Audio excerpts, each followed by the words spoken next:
Copet Al-Jabar ya ini ya. Seorang copet di Masjid Al-Jabar, Bandung, Jawa Barat kedapatan menyamar menjadi Uhti. Copet wanita itu sengaja memakai gamis panjang dan cadar untuk menutupi aksinya. Dilihat dalam unggahan yang dibagikan di akun TikTok Kurniawangi Far, tampak seorang wanita bergamis hijau tengah dihadapkan dengan dua orang petugas keamanan. Ia diinterogasi karena ketahuan melakukan aksi copet di Masjid Al-Jabar.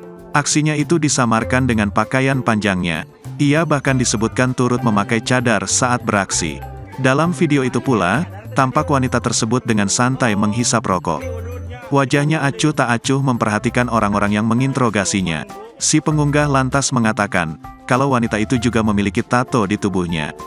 Penampilannya dengan gamis panjang dan hijab tertutup hanya dijadikan kamuflase untuk menutupi aksinya. Sontak video copet nyamar jadi Uhti itu pun menuai beragam komentar dari netizen. Mereka heran dan sekaligus mengecam perbuatan wanita tersebut. Copet Al-Jabar ya ini ya. Di mana iya di cadar tuh tadi? Oh, tapi udutnya ditato deh. Dia masih luman, Bu. Terima kasih sudah nonton. Jangan lupa like, subscribe, dan share ya.